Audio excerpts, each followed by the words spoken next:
ذنوبكم والله غفور رحيم. آمنت بالله صدق الله العظيم وصدق رسوله النبي الأمين المتين الكريم الرؤوف الرحيم. إن الله وملائكته يصلون على النبي يا أيها الذين آمنوا صلوا عليه وسلموا تسليما. اللهم صل على سيدنا مولانا محمد عدد ما في علم الله صلاة دائمة بدوام ملك الله صلاة والسلام عليك يا رسول الله صلى الله عليه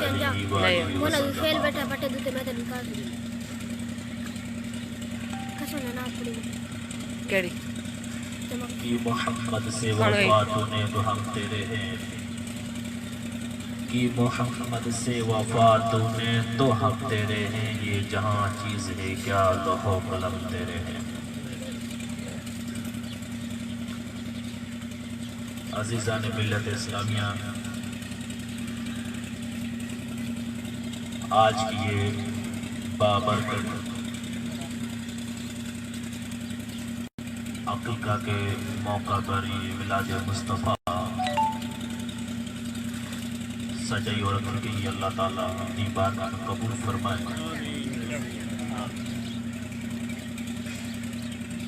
اور صاحب خانہ جس کارے والے نے یہ محفل سجائی اللہ تعالیٰ اس کو اس دنیا میں اور آخرت میں بلائیوں سے مالا مال فرمائے۔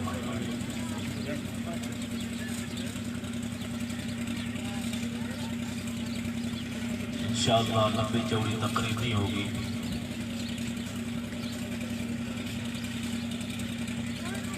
اور نہ ہی اتنی کوئی جوشیلی ہوگی جو آپ نے سمجھ میں نہ آئے۔ کچھ باتیں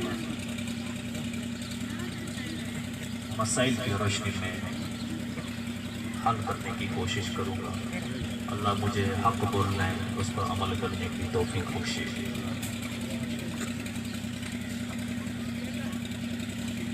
اول بات تو یہ کہ مسلمان کا ہر ایک کام اللہ اور اس کے رسول کے لیے ہونا چاہیے۔ عمل جو کرنا ہوتا ہے یہ دو طرح سے ہوتا ہے۔ یہ عمل کرنا جو ہے یہ دو طریقوں سے ہوتا ہے۔ ایک عمل تو یہ ہے کہ انسان کسی کام کو چھوڑ دے، یہ بھی اس کا عمل ہے، اور دوسرا عمل یہ کہ کسی کام پر عمل کر کے اس کو کر لے، یہ بھی عمل ہے۔ یعنی کرنا، کام کرنا بھی عمل ہے اور نہ کرنا بھی عمل ہے۔ وہ کیسے؟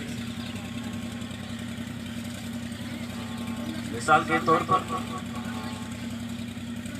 وقت پر نماز پڑھنا، یہ نماز پہ عمل کرنا ہے۔ ماہ رمضان کا مہینہ آ جائے، روزے رکھنا، یہ وقت پہ عمل کرنا ہے۔ اگر اللہ نے اس کو مال دیا ہے، مال کی زکوٰۃ نکالی ہے، اس کا عمل کرنا ہے۔ اور زیادہ اگر مال دیا ہے تو حج کرنا وقت پہ، یہ اس کا عمل کرنا ہے۔ یہ تو کرنا ہے، اور نہ کرنا، اللہ اس کے رسول نے جھوٹ بولنے سے منع کیا، جھوٹ نہ بولنا یہ عمل کرنا ہے۔ کسی کو گالی نہ دینا یہ عمل کرنا ہے۔ کسی کی چغلی نہ کرنا یہ عمل کرنا ہے۔ کسی کو نہ ستانا یہ عمل کرنا ہے۔ کسی کا غیبت نہ کرنا یہ ایک عمل کرنا ہے۔ چوری نہ کرنا یہ بھی شریعت پہ عمل کرنا ہے۔ دو بھائیوں کو آپس میں نہ لڑانا یہ بھی قرآن حدیث پہ عمل کرنا ہے۔ شراب نہ پینا یہ بھی عمل کرنا ہے۔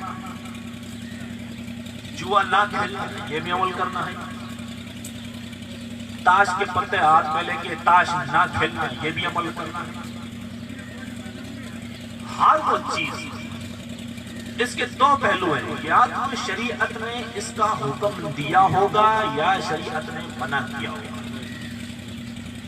دو راستہ، ایک راستہ تو وہ ہے جس پر چلنے کا شریعت نے حکم دیا ہوگا، اور ایک راستہ وہ ہے جس پر چلنے سے شریعت نے منع کیا،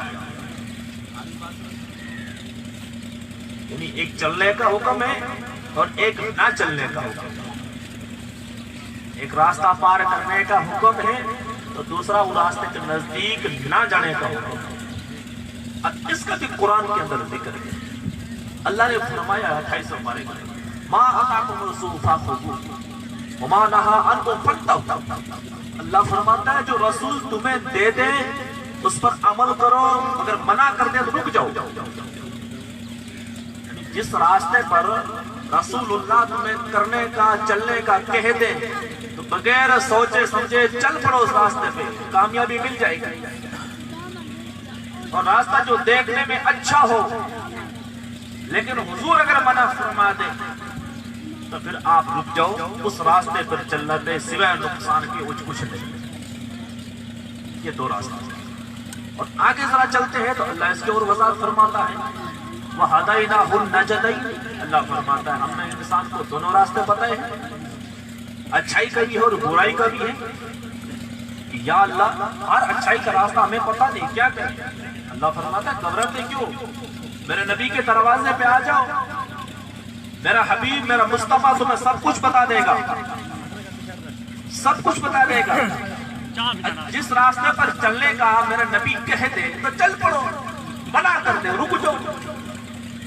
چلنے کا کہہ دے تو ہدایت کا راستہ ہے، اور ماں کا نمو کہہ دے تو سمجھ لینا کہ گمراہی کا راستہ ہے۔ ایک کالا حبشی نوجوان، یہ حبشی لوگ بڑے گندے، دیکھنے میں خوبصورت نہیں ہوتے، آپ دیکھا ہوگا آپ لوگوں نے، حبشی لوگ ہوتے ہیں دیکھنے کے بدصورت ہوتے ہیں، وہ بڑے بڑے ان کے ناک، سر ان کا چھوٹا سا، اور رنگ کے بڑے کالے اور بڑے موٹے تازے، وہ عجیب غریب ان کی شکل ہوتی ہے، یعنی دیکھنے میں بڑے وہ کیا ہوتے ہیں، بدصورت ہوتے ہیں، دیکھنے میں اچھے نہیں ہوتے، اندھے ہوتے ہیں۔ لیکن اللہ تعالیٰ شکل تو نہیں دیکھتا نا، اللہ یہ تو نہیں دیکھتا کس کا ناک کتنا اونچا ہے، کس کا رنگ کتنا گورا ہے، کس کے پاس کتنا مال ہے، وہ انسان کتنا لمبا ہے، اس کی چال کیسی ہے، اس کی بناوٹ کیسی ہے، یہ تو نہیں دیکھتا نا، ہم دیکھتے ہیں۔ اللہ تعالیٰ دیکھتا ہے تو دل دیکھتا ہے کہ اس کا دل کتنا صاف ہے، اس کی نیت کتنی صاف ہے، اس کا ارادہ کتنا پاکیزہ ہے۔ کیوں؟ اللہ تعالیٰ علیم بذات صدور ہے، یعنی ہمارے دلوں میں جو خیال آتا ہے، خیال ہمارے دل میں بعد میں آتا ہے، اللہ تعالیٰ اس خیال کو پہلے جان لیتا ہے۔ اس لیے اللہ تعالیٰ ہر ایک چیز کو پیدا کرنے والا، وہ خیال کو پیدا کیا، اللہ نے پیدا کیا نا، پہلے خیال کی پیدائش ہوئی، اس کے بعد ہمارے دل میں آیا کہ اب مجھے یہ کرنا وہ کرنا۔ اب بندہ یہ سوچتا کہ کسی کو کوئی پتہ نہیں ہے، تجھے پتہ نہیں ہے، کسی کو پتہ نہیں ہے، اللہ کو تو پتہ ہے نا۔ تو وہ ایک حبشی تھا نوجوان، اور حبشیوں کے جو بال ہوتے ہیں نا، ہم کنگھی منگھی کرتے ہیں تو بال جم جاتے ہیں تیل لگانے کے بعد، ان کے بعد بالکل کھڑے رہتے ہیں، جیسے کھیتی کی سانگری ہوتی ہے، کھڑے رہتے ہیں، اوپر جمتے نہیں ہیں، تیل لگانے سے کنگھی کرنے سے نہیں جمتے۔ اب اس نے دیکھا کہ حضور صلی اللہ علیہ وسلم نہانے کے بعد میں سر میں کنگھی کرتے ہیں، اور کنگھی کرنے بعد میں جو مانگ نکالتے ہیں، ہم اس کو سین بولتے ہیں، ہم سین بولتے ہیں نا اپنے زبان میں، اردو میں اس کو مانگ بولتے ہیں۔ مانگ نکالتے ہیں تو حضور بیچ سر میں نکالتے ہیں، سیدھی نکالتے ہیں۔ اور یہاں بھی ایک مسئلہ نکلتا ہے، اس حدیث سے پتا چلا کہ بیچ میں سے مانگ نکالنا بالوں کی یہ مصطفیٰ کی سنت ہے۔ کیا ہے؟ سنت ہے۔ اور آج کل یہ سنت مٹائی جا رہی ہے، وہ دنیا کی ہیروں کے چکر میں لوگ کوئی کدھر سے نکالتا ہے، کوئی کدھر نکالتا ہے، عجیب غریب مسئلہ نوجوانوں کا مٹائی جا رہی ہے۔ اور اسی پہ ایک میں حدیث پیش کر دوں، نبی کریم علیہ السلام نے فرمایا من تمسک بی امتی، من تمسک امتی، میری امت میں جس وقت اگر فساد برپا ہو جائے، اس پہ میری امت اگر میری کسی ایک سنت کو مضبوطی سے تھام لیتی ہے، عمل کرنا شروع کر دیتی ہے، اللہ تعالیٰ میری امت کو پھر 100 شہیدوں کا ثواب عطا فرمائے۔ تو یہ سنت آج کل مٹائی جا رہی ہے. تو ہم اس پر عمل کرنے کی کوشش کریں کہ جب ہم نائیں یا سر میں اگر کنگا کریں تو جو سین ہوتا ہے نا وہ سائڈ میں نہیں بلکہ بیچ میں سے نکالیں. یہ میرے رسول اللہ کی سنت ہے, میرے نبی کی سنت ہے. آئے سمجھ میں؟ تو وہ حبشی بڑا پریشان ہوا. وہ نہا کر کے باقاعدہ تیل ویل لگا کر کے اور کنگا لے کے آئینہ سامنے رکھ کے کانچ وغیرہ اب اپنی شکل صورت دیکھتا ہے. کہتا ہے یار شکل بھی تو اچھی نہیں ہے, صورت بھی اچھی نہیں ہے, ناک بھی اچھا نہیں ہے, آنکھیں بھی اچھی نہیں ہے, رنگ روپ بھی کوئی نہیں ہے. اللہ نے سر دیا تو سر بھی جو ہے نا اتنا خوبصورت نہیں ہے, بال ہے تو وہ بھی خوبصورت نہیں ہے. اب سنت پہ عمل کرنا ہے کروں کیا؟ وہ کنگا لیتا ہے, تیل لگانے کے بعد میں کنگا گھماتا ہے, بالوں کو ہاتھ لگا کے جماتا ہے, ذرا ادھر جماتا ہے پھر ادھر جماتا ہے. بال جمنے کا نام نہیں لیتے. جیسے کنگا نکلا پھر کھڑے ہو گئے. اور وہ کہتا مجھے سین نکالنی ہے کہ مجھے اپنا سر جو ہے وہ حضور کے سر کی طرح بنانا ہے کہ میرا نبی بیچ میں سین نکالتا ہے, مجھے آج نکالنی. اب وہ کوشش کر رہا بار بار, سین نکالتا ہے, وہ بال جو واپس کھڑے ہو جاتے ہیں, کوشش کرتا ہے پھر کھڑے ہو جاتے ہیں, پریشان ہوا. تو اس کے دماغ میں ایک بات آئی کہ میں ایک ایسا کام کرتا ہوں تو ہمیشہ کے لیے سین نہ بن جائے, ایسا کام نہ کرو ہمیشہ کے لیے سین بن جائے. وہ کہتا ہے چولہے کے پاس جاتا ہے, ایک سریا تپاتا گرم کرتا ہے, لوگا دھوئے کا سریا گرم کرنے کے بعد میں وہ یہاں سے لے کر یہاں تک چپکا دیتا ہے.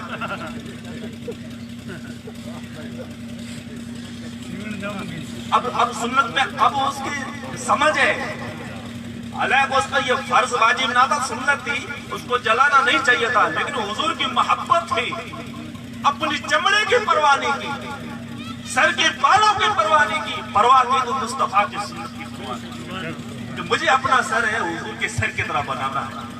وہ سریا لگاتا ہے, جب باہر آئے تو لوگوں نے دیکھا کہ اس کی سین نکل چکی ہے, اس کی سین نکل چکی ہے اور چمڑی بھی اوپر چکی ہے. تو ظاہر سے بات ہے لوہا جہاں لگتا ہے تو وہاں پھالے تو بن جاتے ہیں, گرم لوہا. لوگوں نے کہا تو نے یہ کیا کر دیا, پاگل تو نہیں ہو گیا؟ واللہ کہ مجھے پاگل کو یا دیوانہ میرے سمجھ میں کچھ نہیں آیا.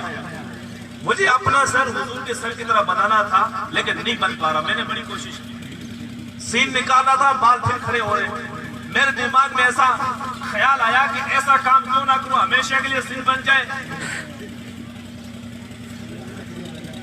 ہمیشہ کے لیے سین بن جائے. اب اس نے کہا کہ لوگوں یہ مجھے تکلیف ضرور ہوئی ہے, گرم سریا تھا, اب جہاں لگا ہے وہاں پانی بھی پڑے گا, پھالے بھی بنیں گے, لیکن 3 دن کے بعد صحیح ہو جائیں گے. لیکن میرے نبی کی سنت ہمیشہ کے لیے باقی ہو جائے گی, ہمیشہ کے لیے سیل بن گئی. اب مجھے کنگھی کرنے کی ضرورت نہیں, جہاں نہا کے دیکھوں گا شیشے کے سامنے جاؤں گا تو شیشہ میری اصلی صورت دکھائے گا, اور یہ دیکھ کے سکون اور تسکین حاصل کروں گا کہ جس طرح مصطفیٰ بیچ میں سیل نکالتے ہیں آج اس کا غلامی بیچ میں سیل نکالا ہوگا. اب ایک سنت کے لیے ایک حبشی کالے رنگ کا اتنی کوشش کرے, ہم حضور کے غلام ہو کر کے کیا ایک سنت پر عمل کرنے کی کوشش نہ کریں؟ آج میں سنت بتاتا ہوں, کچھ لوگ اس میں سستی کرتے ہیں, عمل کرنے کی کوشش نہیں کرتے. سنت ہے اور سنت کے اندر بے شمار فائدے, اور صرف یہ میرے نبی کی سنت نہیں, میرے نبی کے دادا کی حضرت ابراہیم خلیل اللہ علیہ السلام کی سنت ہے.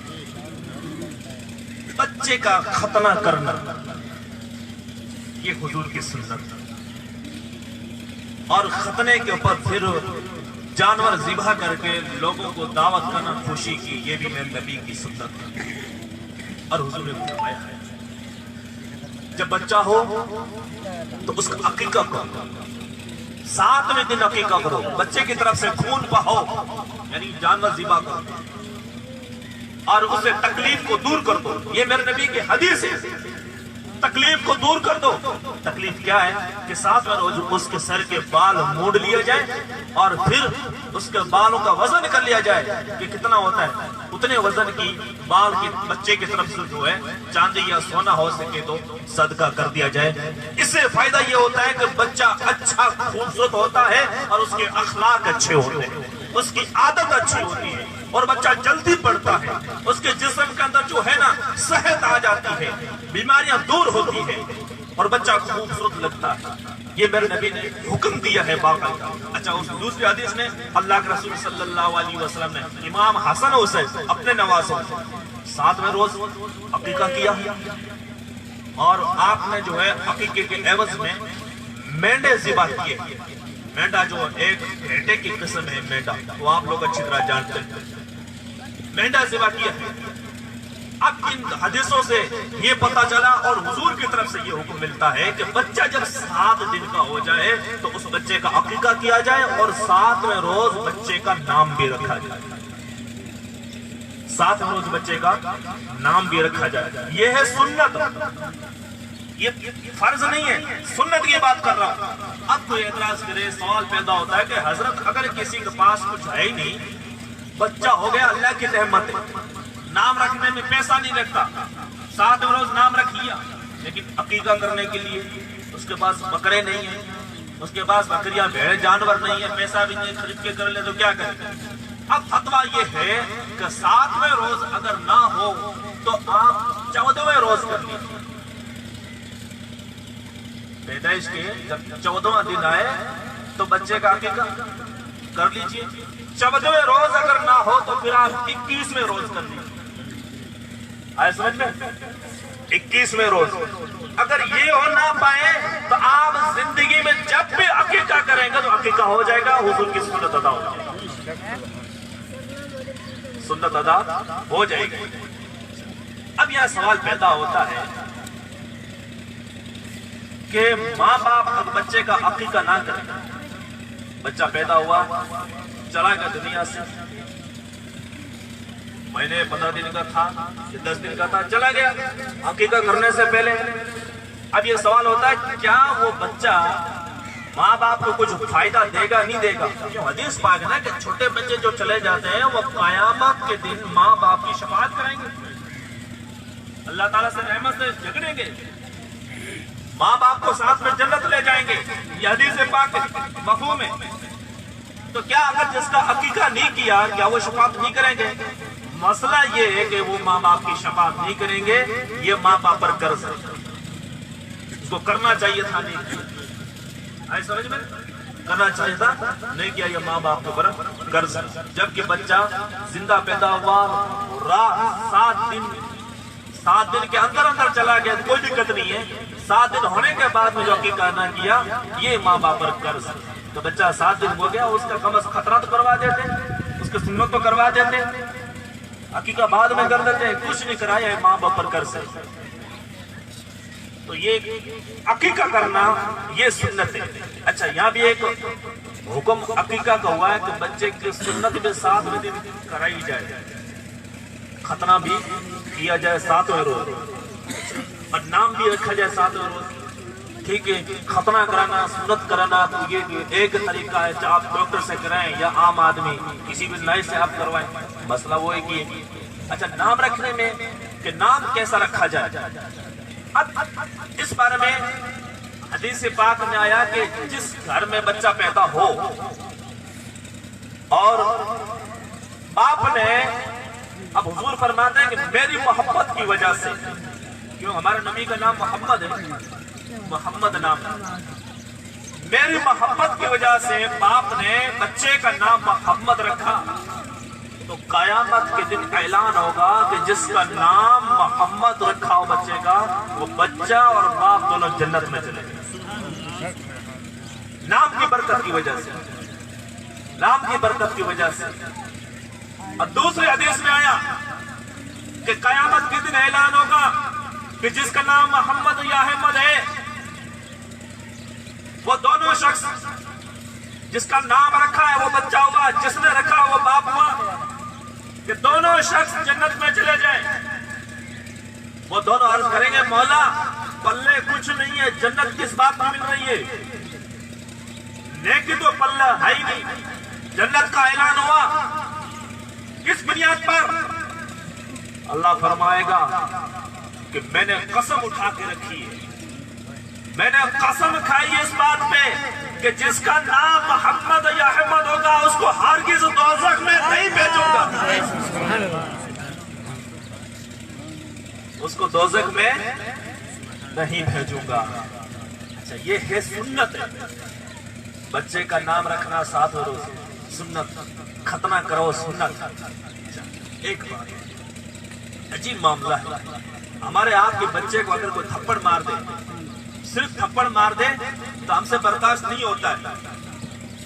ہم جس نے تھپڑ ماری ہے تیسرے آدمی نے، اس کو ہاتھ کاٹنے کے لیے تیار ہو جاتے ہیں کہ میرے بچے کو مارا تو مارا ہی۔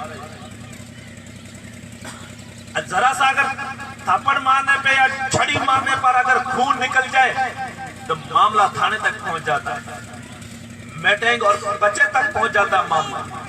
لیکن عجیب سنت ہے، عجیب سنت ہے، بچے کی سنت ختمہ ہوتا ہے، باپ بھی ہنس رہا ہوتا ہے، ماں باپ رشتہ دار سارے خوش ہوتے ہیں، حالانکہ بچے کے آنکھ میں آنسو ہے۔ اب پتا چلا سنت جو ہوتی ہے، جب سنت میں عمل کیا جاتا ہے، سنت کسی کو رلاتی نہیں ہے، سنت یہاں بھی ہنساتی ہے، قیامت میں بھی ہنستا رہے۔ سنت یہاں بھی خوش رکھتی ہے اور قیامت کے دن بھی خوش رہے گی۔ اب یہ سنت ہے، اپنے بچوں کا گھروں میں اگر ایسا ماحول نہیں ہے، لا علمی کی وجہ سے لوگ بچوں کا ختنہ نہیں کراتے، عقیقے پر عمل نہیں کرتے ہیں، یعنی عقیقہ بچے کی سنت کی خوشی میں، ختنہ کی خوشی میں، طور کی خوشی میں جو بکرا ذبح کیا جاتا ہے، اس کو عقیقہ بھی کہتے ہیں، اس کو عقیقہ کہتے ہیں۔ اگر یہ جو لوگ رواج نہیں ہے، آج کے بعد آپ اس پر عمل کرنے کی کوشش کریں۔ اللہ کے رسول نے فرمایا کہ جس کسی نے میری محبت کی وجہ سے میری سنت پر عمل کیا، وہ جنت میں میرے ساتھ ہوگا، جنت میں میرے ساتھ ہوگا۔ اچھا، اب یہاں ایک سوال پیدا ہوتا ہے، اعتراض ہوتا ہے کہ صاحب کہ بچہ لڑکے کا ہی عقیقہ کرنا چاہیے یا بچی کا بھی کرنا چاہیے؟ اور بڑا ہو گیا، ماں باپ نے اگر عقیقہ نہیں کیا تو خود بھی کرے، یہ ایک سوال ہے۔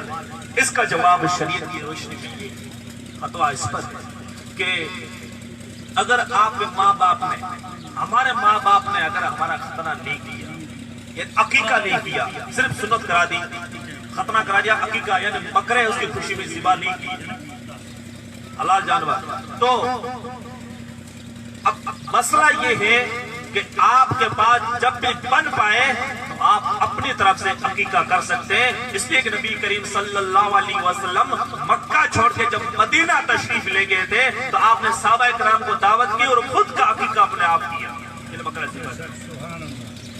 اپنی پیدائش کی خوشی کی۔ آئے سمجھ میں؟ اچھا، مسئلہ یہ ہے کہ لڑکا ہو چاہے لڑکی ہو، دونوں کا عقیقہ کیا جائے گا۔ عقیقہ یعنی خوشی میں جو جانور ذبح کیا جاتا ہے، اس کو عقیقہ کہتے ہیں۔ لڑکا ہو چاہے لڑکی ہو، دونوں کا عقیقہ کیا جائے گا۔ اچھا، تو لڑکا ہو تو اس میں کیا جانور ذبح کیا جائے گا اور لڑکی میں کتنے جانور ذبح کیا جائیں گے؟ اب مسئلہ یہ ہے کہ لڑکے کے لیے بچہ ہو تو اس کے لیے 2 بکرے ذبح کیے جائیں گے اور بچی کے لیے 1 بکری ہی کافی ہے، بکری۔ پھر سوال اٹھتا ہے کہ حضرت 2 بکرے بھی نہ ہو تو پھر کیا کرے؟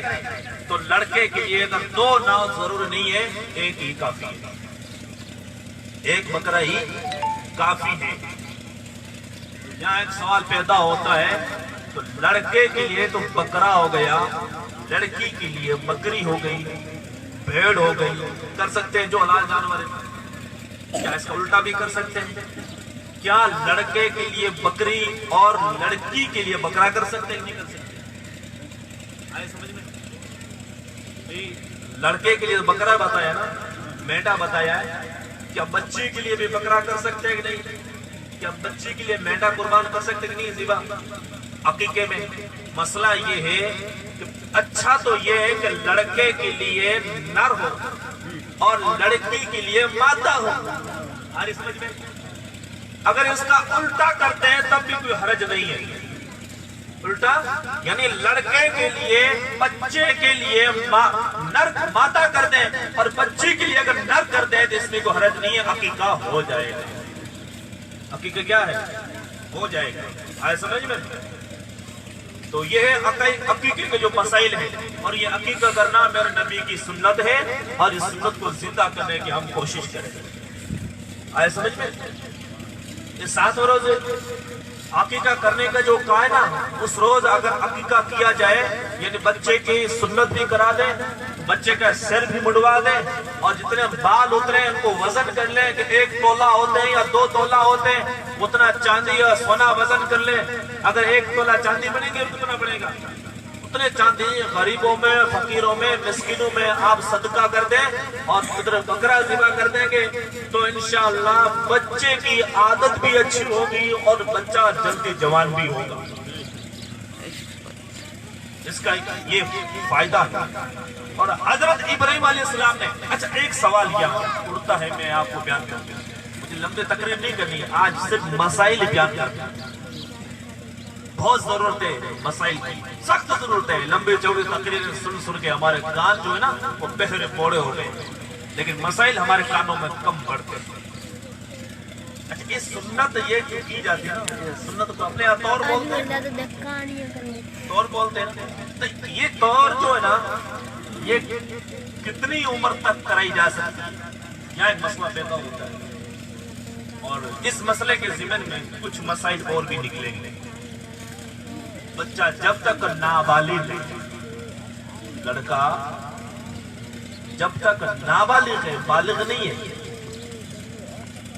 جب تک بالغ نہیں ہوا اس سے پہلے یہ ختنہ کرانا، طور کرانا سنت ہے۔ جب بالغ ہو گیا تو اب نہیں کرا سکتا۔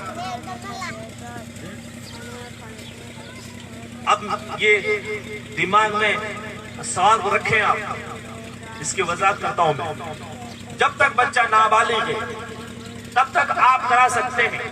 بچہ جب بالغ ہو گیا، اور بالغ ہونے کی عمر جو ہے یہ بچے کی، لڑکے کے لیے 12 سال سے شروع ہو جاتی ہے۔ بچہ جب 12 سال کا ہوتا ہے تو ایسا ہوتا ہے کہ بچہ بالغ ہو جاتا ہے، اور 12 سال میں بالغ اگر نہیں ہوا ہے اس کی کوئی علامت ایسا کچھ نہیں ہے۔ جب 15 سال کا ہو جائے گا تو اگر وہ بالغ ہو یا نہ ہو وہ بالغ مانا جائے گا۔ جب بچہ کتنے سال کا ہو جائے؟ 15 سال کا ہو جائے، پھر شریعت کے سارے حکم ہیں اس بچے کو پر لاگو، یعنی نماز، روزہ، حج، زکات، یہ ساری چیزیں ہیں جس طرح کی بڑے آدمی پر کرنا فرض و واجب ہے، پھر اس بچے پہ جو ہے نا فرض و واجب ہو جائیں گے جب بچہ 15 سال کا ہو جائے اور اس کے اندر کوئی نشانی نہ ہو بالغ ہونے کی۔ لیکن ایسا نہیں ہوتا ہے، عموماً بچہ 12 سال 15 کے بیچ میں جوان ہو جاتا ہے، وہ شادی کے لائق ہو جاتا ہے، ایسا ہو جاتا ہے۔ تو بچے کی جو بالغ ہونے کی جو عمر ہے وہ 12 سال سے شروع ہے۔ 12 سال سے 12 سال میں نشانی پائے جائے تو بالغ مانا جائے گا، لیکن نہیں پائی گئی 15 سال تک اس کو چھوٹے، 15 سال ہو گئے اس کی عمر پوری، اب اس کے اندر کوئی نشانی بالغ ہونے کی ہو یا نہ ہو لیکن اس پر جو ہے بالغ ہونے کا حکم لگا دیا جائے۔ آئے سمجھ میں؟ اور یہی مسئلہ بچی کے لیے، لڑکی کی جو بالغ ہونے کا جو سماں ہے، وقت ہے، وہ 9 سال کا ہے۔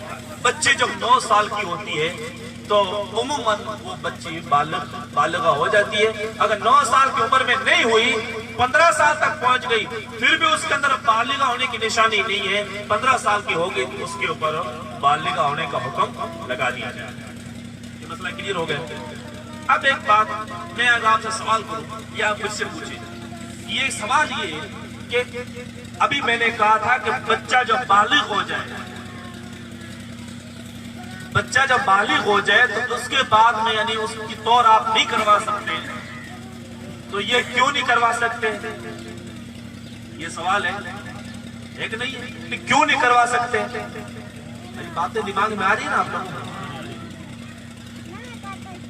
کروا اس لیے نہیں سکتے کہ طور کرانا یہ سنت ہے۔ یہ کیا ہے؟ سنت ہے، اور شریعت کے اندر کچھ درجے جیسے فرض ہوا، واجب ہوا، سنت ہوئی، یہ درجے سب سے بڑا درجہ ہے نا وہ فرض کا ہے. سب سے بڑا درجہ کس کا ہے؟ فرض. سب سے اونچا. اس کی بعد نمبر آتا ہے واجب کا. واجب فرض سے چھوٹا. واجب کے بعد میں درجہ ہوتا ہے سنت کا. ایسا سمجھ میں. اب بچہ جو ہے بالغ ہو گیا, آپ اس کی ڈور سنت نہیں کرا سکتے, اس کا ختنہ آپ نہیں کروا سکتے. اب وجہ اس کی پیچھے یہ ہے کہ بچہ جب بالغ ہو جائے تو سب کے سامنے اپنا جسم کھول کے نہیں بیٹھ سکتا. دوسرے کو اپنا جسم دکھانا حرام ہے. جسم دکھانا کیا ہے؟ حرام ہے.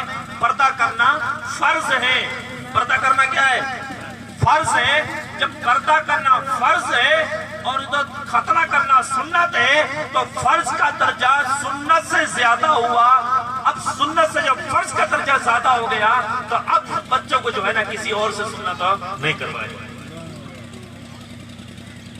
اب یہاں مسئلہ ہے.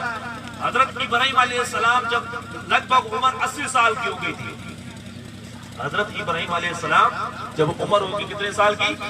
80 سال کی ہو گئے تھی, تو اپنے ہاتھ سے خود نے اپنی سنت کی. حضرت ابراہیم علیہ السلام نے خود اپنا ختنہ کسی اور سے نہیں. جب 80 سال کی عمر ہو گئی تھی, مسئلہ یہ کہ دوسرے سے اپنا جسم دکھا نہیں سکتے, حرام ہے. اب سنت پہ عمل کرنے کا راستہ یہ ہے, یہ راستہ ہے کہ انسان اگر 12 سال کی عمر تک, یعنی جب تک بالغ نہیں ہوا تب تک اگر سنت نہیں کروائی, ختنہ نہیں کروایا, اب وہ بڑا ہو گیا, اب وہ بچہ جوان ہو گیا, اب دوسرے سے کروا نہیں سکتا, اور سنت پہ عمل کرنا ہے تو اس کا طریقہ کیا ہے؟ خود کرے, اپنا ختنہ خود کرے. اب یہاں 2 مسئلے میں بیان کر دوں. یا تو اپنا ختنہ خود کرے. اب یہ دوسرا مسئلہ ہے. ہو سکتا ہے کہ آپ کو ہنسی بھی آئے اس پہ, لیکن شریعت کا مسئلہ ہے, ہنسنے کی بھی ضرورت نہیں ہے. بچے کی شادی کر دیا اور ابھی تک سنت نہیں کی. اب یہ سوال پیدا کہ بغیر سنت کیے ہوئے, بغیر ختنہ کیے ہوئے اگر بچے کا نکاح پڑھایا تو شادی ہوگی یا نہیں ہوگی؟ یہ بھی ایک مسئلہ پھنستا ہے.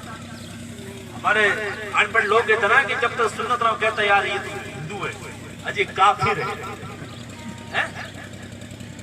تو صرف ختنہ نہ ہونے سے انسان کافر نہیں ہوتا ہے. انسان تو مسلمان ختنے سے نہیں ہوتا ہے, انسان مسلمان ہوتا ہے لا الہ الا اللہ محمد رسول اللہ صلی اللہ علیہ وسلم پڑھنے سے ہوتا ہے.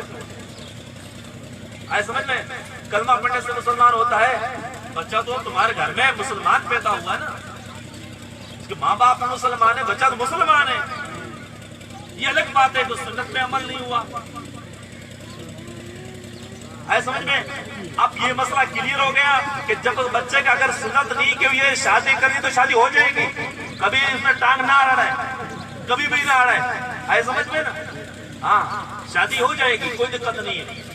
لیکن اب اس کا ختنہ نہیں ہوا, خود بھی نہیں کر سکتا, تو ایک راستہ ہے, نہیں کر سکتا, کسی کروا سکتا ہے, وہ کوئی اور نہیں. اگر کروا سکتا ہے, اگر اس کی بیوی سمجھداروں سے کروا سکتا ہے, تو آپ کو ٹیڑھی لگے گی کہ بیوی اپنے شوہر کا ختنہ کرے گی, یہ بھی کرے گی, ہنسنے کی بات نہیں ہے. مسئلہ شریعت کا ہے, وہ اپنی بیوی سے ختنہ کروا سکتا ہے, لیکن دوسرے سے نہیں. کیوں؟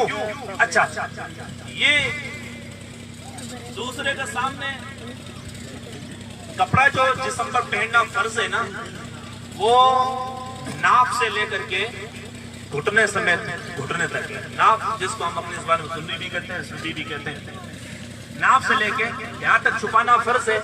اب یہ مسئلہ نکلا کہ کسی کے سامنے ہم اگر اپنا یہ گھٹنا نکال کے بیٹھتے ہیں, یہاں تک چادر کب کر کے بیٹھ جاتے ہیں, کبھی پاجامہ اوپر کر لیتے ہیں, یعنی کھول کے بیٹھتے ہیں سب کے سامنے, یہ حرام ہے. حرام ہے, جائز نہیں ہے, قطعاً جائز نہیں ہے. بالغ ہونے سے لے کر مرنے تک جب تک اپنا چھپانا آپ کے بس میں ہے تو آپ کسی کے سامنے اپنا یہ ستر جو ہے نا اس کو آپ نہیں کر سکتے سب کے سامنے. ایسا سمجھ میں نا؟ جب ایک گوٹا کسی کے سامنے کھولنا حرام ہے تو ظاہر سی بات ہے ختنہ کروانا بھی کسی سے جائز نہیں ہے. یا تو خود کرے یا پھر آپ پڑھے لکھے سمجھدار بھی ہے تو اسے کرے. اب بڑا ہو گیا, نہیں کر پایا, ماں باپ نے نہیں کر پایا, بڑا ہو گیا تو سمجھداری سے کام لے. جس طرح حضرت ابراہیم علیہ السلام نے اپنے ہاتھ سے خود کا ختنہ خود نے کیا, تو یہ بچہ بھی حضرت ابراہیم علیہ السلام کی سنت پر عمل کرتے ہوئے اپنا ختنہ خود کر لیا. آئے سمجھ میں؟ لیکن یاد رکھیں, ایسے مسئلہ ایسی نوبت کبھی نہ آئے. بچہ آپ کا جو ہفتہ بھر کا ہو جائے 7 دن کا, تو آپ ختنہ کروا دیا کریں. اب یہاں مسئلہ نکلتا ہے کہ جس دن ختنہ کروایا کیا اسی دن عقیقہ کرنا چاہیے, یعنی یہ بکرے وغیرہ ذبح کرنا چاہیے؟ کوئی ضروری نہیں. آپ بچے کو ختنہ پہلے کروا دیں, آپ کے پاس کچھ بڑھ پائے, ایسے سمجھ میں کوئی جانور بڑھ پائے, بکرا, گھیٹا, بھیڑ, بکری جو بھی ہو, آپ اس وقت اس کی خیرات کر دیں, اس کے نام پر صدقہ کر دیں. انشاءاللہ ختنہ پہلے ہو گیا, وہ سنت بھی ہو جائے گی اور اس سنت پہ بھی عمل ہو جائے گا. لیکن چھوڑے نہیں. جس طرح بچے کا ختنہ کروانا ہم نہیں چھوڑتے, کوئی ایسا بھی مسلمان ہے کوئی بچے کا ختنہ نہ کرے, دور نہ کرے, ایسا کوئی ہے؟ سارے کرواتے نہیں کرواتے, سارے کرواتے ہیں نا. جب ختنے پہ سارے عمل کرتے ہیں تو اس کے پیچھے خیرات کرنے پڑتے ہیں, سارا عمل کرنے کی کوشش. اور میری بات آپ پھیلے لوگوں تک پہنچائیں, یہ میری تقریر نہیں ہے, صرف مسائل بیان کرنے کے لیے آپ لوگوں کے سامنے حاضر ہوں. آئے سمجھ میں نا, یہ لمبے چوڑے تقریر نہیں ہے, یہ مسائل باقاعدہ کتاب عقیقے کے بارے میں سوال جواب کی روشنی میں, اس کے اندر یہ سب لکھے ہیں. یہ جو باتیں میں آپ کو بیان کر رہا ہوں لکھی گئی اس کے اندر. تو آپ بچے کا ختنہ 7ویں روز کروا دیں, 7ویں روز ہو نہ پائے تو آپ 14ویں روز کروائیں, 14ویں روز بھی نہ ہو پائے تو آپ پھر جو ہے 21ویں روز کروا دیں. اور خیرات کی بات ہے, اگر اسی دن ہو جائے تو یہ سونے پہ سہاگا ہے. آئے سمجھ میں نا, یہ تو ایسا ہی ہوگا کہ چینی کا دورہ ہو, ٹیلا, اس کے اوپر جو ہے شہد کی بارش ہو جائے تو پھر کہنے کیا سبحان اللہ. تو جس دن ختنہ کروایا اسی روز اگر خیرات ہو جائے تو سب سے بہتر ہے. آئے سمجھ میں, اس 2 روز اگر نہ ہو پائے آپ بعد میں کر لیں گے, خیرات ہو جائے گی, یہ عقیقہ ہو جائے گا, یہ سنت ادا ہو جائے گی انشاءاللہ, اور ادھر بچے کا ختنہ بھی ہو جائے گا. لیکن عمل یہ کریں کہ 7ویں روز ہم بچے کا ختنہ بھی کروائیں گے اور یہ عقیقہ بھی کریں گے, اور 7ویں روز بچے کا نام بھی رکھیں گے. سمجھ میں؟ اچھا, نام رکھنے میں اچھے نام رکھنے چاہیے. جیسے میں نے 2 حدیثیں آپ کو پیش کی حضور صلی اللہ علیہ وسلم کی, 2 حدیثیں کہ بچے کا نام رکھو محمد کے نام پر. اور پھر حدیث میں آیا کہ کوئی حرج کی بات نہیں ہے.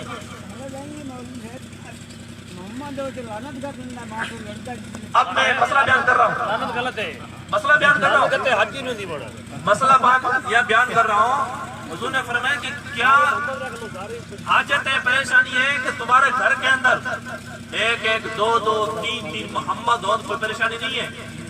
یعنی جو بھی بچہ پیدا ہو اس کا اصل نام محمد ہی رکھیں, اور اس کو آواز دینے کے لیے, پکارنے کے لیے آپ بلال رکھیں, حسان رکھیں. یہ دوسرا نام, اچھا نام پکارنے کے لیے آپ بلا سکتے ہیں اس کو, کہ اصلی نام اس کا جو نام وہ محمد ہی کے نام, محمد نور اللہ, محمد احمد رضا, محمد رضا, حامد رضا, محمود رضا, محمد حسن, محمد غلام, یہ ساری چیزیں اچھے اچھے نام ہیں. اصل نام بچے کا جو ہے محمد. پھر حدیث پاک میں آیا کہ جس بچے کا نام محمد ہو وہ اگر تمہاری محفل میں آ جائے, آپ بیٹھے جیسے یہاں بیٹھے, آپ اس کو محفل کہتے ہیں نا, باہر بھی اگر بیٹھے ہو 4 آدمی کچڑی کر کے, وہ بھی محفل ہے. اگر تمہارے پاس ایسا بچہ آ جائے, ایسا آدمی اس کا نام محمد ہو, اگر اس کی بیٹھنے کے لیے جگہ نہ ہو تو اس کے لیے جگہ خالی کرو. اس لیے اس کے نام کی ایک نسبت ہے ہمارے نبی کے نام کی طرف. اب اس کا ادب ہو یا نہ ہو, نبی کے نام کا ادب ہونا ضروری ہے. اس کے لیے جگہ خالی کرو اور اس کا ادب کرو, اور ایسے بچے پر لام تان نہ کرو جس کا نام محمد ہو. جس کا نام محمد ہو اس بچے کو پر لام تان نہ کریں, اس کو برا بھلا نہ کریں, اور اس کی طرف برائی کی نسبت بھی نہ کریں. اس بچے کی طرف برائی کی نسبت نہ کریں. یہ حدیث کے اندر منع فرمایا گیا, منع کیا گیا. رہے گی بات کہ کسی کا نام محمد ہو, چاہے احمد ہو, چاہے کوئی دوسرا نام ہو, لعنت کی بات, لعنت تو آپ سیدھا کسی آدمی کا نام لے کر کے کسی پر جائز نہیں ہے لعنت کرنا. آپ مخصوص کوئی کافر ہو اس کا نام لے کر کے اس کے اوپر بھی آپ لعنت نہیں کر سکتے. لعنت کا مطلب کیا ہوتا ہے؟ اس کے لیے بد دعا کرنا.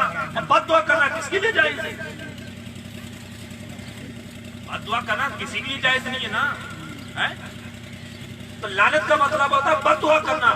یہ دعا کرنا ہے کہ یہ انسان اللہ کی رحمت سے دور ہو جائے.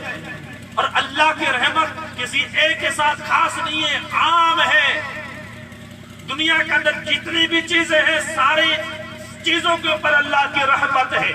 آپ اس کو اللہ کی رحمت سے دور ہونے کی دعا نہیں کر سکتے.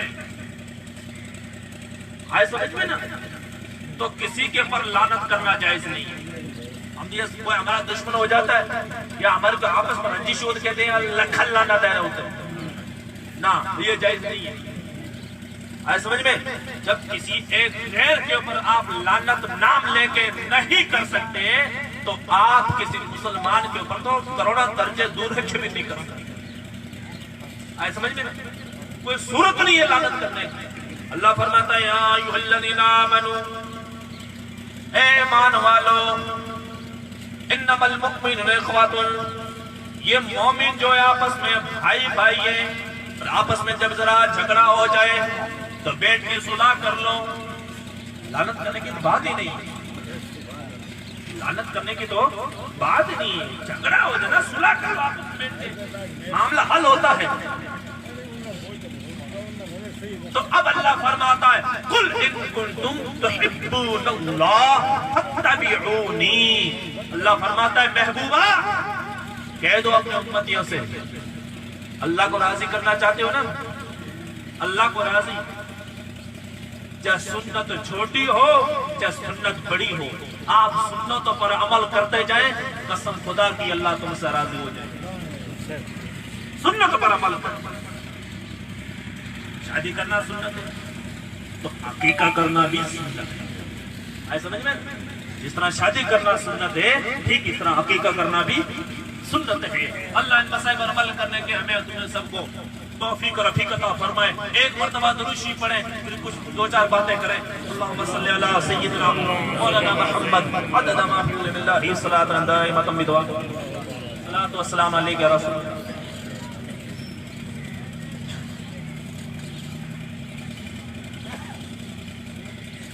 سنت کس کو کہتے ہیں اس کی بھی تھوڑی سی وضاحت ہو جائے. باتیں تو آپ کے دماغ میں آ رہی ہیں، ساری مسائل سمجھ میں آ رہے ہیں. آج کے بعد اپنے بچوں کے عقیقے کریں گے، کوئی نہیں کرتا اس کو آپ ہدایت کریں گے، کہیں گے بھی کرو حضور کی سنت ہے، پیار محبت سے سمجھائیں گے کہ لاٹھی سے نہیں، لاٹھی نہیں ہے یہ اسلام ہے نا، یہ لاٹھی سے نہیں پھیلا. یاد رکھیں یہ اسلام صرف اخلاق سے پھیلا ہے، پیار محبت سے پھیلا. آپ تاریخ اٹھائیں، ایک بزرگ خواجہ غریب نواز رحمت اللہ علیہ اجمیر والے سرکار، آپ ان کی سیرت اٹھائیں، ان کی تاریخ اٹھائیں. 90 لاکھ اس زمانے میں مرید تھے. 8-9 صدیاں گزر گئی خواجہ صاحب کو. 9 صدیاں پہلے 90 لاکھ خواجہ صاحب کے مرید، آپ میں کلمہ پڑھنے والے. لیکن ان کی سیرت میں 92 یا 97 سال عمر ہوئی خواجہ صاحب کی کہ پوری زندگی کے اندر یہ کہیں نہیں ملتا ہے کہ خواجہ صاحب نے لکڑی اٹھائی ہو اور کسی غیر کو کہا کہ پڑھ کلمہ نہیں تو مار دوں گا. یہ نہیں ملتا. ظلم ستم ہوتا رہا، اللہ کا ولی سر جھکا کے صبر کرتا رہا. اور یہ صبر وہ رنگ لایا کہ چھوٹی سی تاریخ کے اندر 90 لاکھ لوگوں کا نام ملتا جو پڑھتے لا الہ الا اللہ محمد رسول اللہ. یہ سارا انہی قسم کا ہے. آج یہ مسلمان نظر آ رہا ہے. تو اسلام پھیلا ہے یہ زبردستی سے نہیں، اسلام پھیلا ہے تو پیار محبت سے پھیلا، حضور کی اداؤں سے پھیلا ہے، مصطفیٰ کی سنت پر عمل کرنے سے پھیلا ہے. آپ سنت پر عمل کرتے جائیں، قسم خدا کی اسلام بڑھتا ہی جائے گا، اسلام پھیلتا ہی جائے گا، اسلام ابھرتا ہی جائے گا، اسلام اپنے اندر رونق لاتا ہوا نظر آئے گا. شرط یہ کہ ہم اسلام پر عمل کریں، خود عمل کریں، نمازی بن نیکی کریں، حضور کی سنتوں پر عمل کریں.